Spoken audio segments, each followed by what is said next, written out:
In the top stories, Monkey Hill man charged for gun possession. St. Lucians benefit from health sector employment drive, and the UK's Boris Johnson denies he lied over Partygate scandal. Hello and welcome to the ZIZ Midday Newscast. Today is Thursday, the 23rd of March 2023. I'm Jason Davis. Nationally, Sylvester Harris of Upper Monkey Hill has been charged for possession of firearm and possession of ammunition. According to the police, on Wednesday he was remanded to His Majesty's prison. The charge stemmed from a vehicle check on Monday when officers from the Anti-Narcotics Unit stopped and searched motorcar PB1719 at Greenlands, which was being driven by Harris. A 9mm Glock 19 semi-automatic pistol and 14 matching rounds of ammunition were then discovered and taken into custody. The Office of the Director of Public Prosecutions, or DPP, is responsible for prosecuting all criminal matters within the Federation.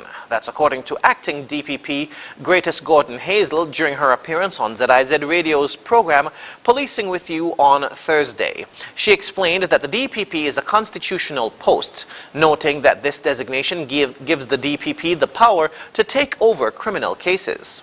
The DPP is a constitutional post. It's created by the Constitution, and it gives the person holding the office the power to institute criminal proceedings and to take over criminal proceedings as well. You know, there are private criminal matters. Yes. The DPP also has the power to take over the private criminal matters if necessary. The DPP also has the power to discontinue matters as well.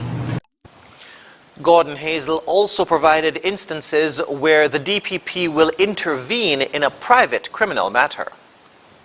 There are instances where people feel that they want to go through go through the process themselves without getting the police or anyone involved. And in those cases, they take the matter to the court from start to finish. And there may be cases where the DPP does not think that the matter should be in the court system. Yes. The DPP may choose to take over the matter and discontinue it. Or if it is one that he feels is of importance, then he will take it over. He or she will take it over and prosecute the matter. She also mentioned the composition of the DPP's office, which includes 21 staff members who are dispersed throughout the 3 districts. The DPP's office is composed of 21 staff. Those 21 staff are distributed within 3 districts: District A, District B, and District C. District A is from Keyon coming to Bastia, going down to West Farm. District B is from West Farm to Keyon in the other direction.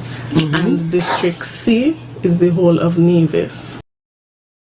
Gordon Hazel added that the staff consists of Crown Counsels, police prosecutors, legal research officers, witness liaison to the High Court, administrative staff, and orderlies.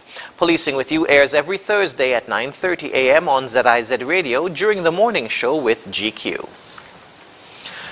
The Small Business Development Center within the Ministry of Small Businesses and Entrepreneurship hosted the second in a series of training workshops for small business owners on Tuesday at the CUNA Conference Center.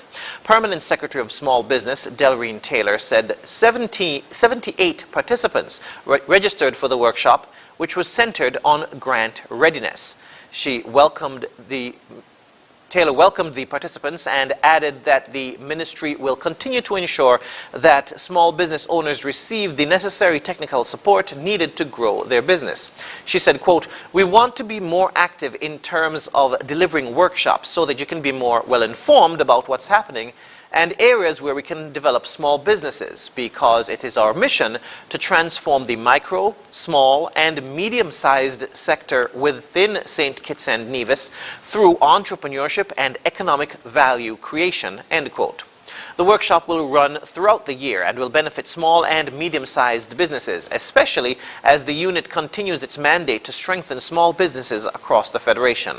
The Ministry of Small Business and Entrepreneurship is working to diversify the domestic economy to create more successful small businesses and empower entrepreneurs with the modern techniques and skills needed to be competitive in the international marketplace.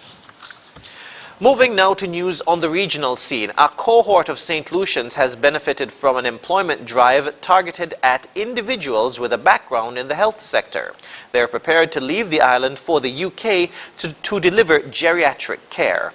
More in this DBS News report. Dozens of St. Lucians have access to employment opportunities in geriatric care in the United Kingdom.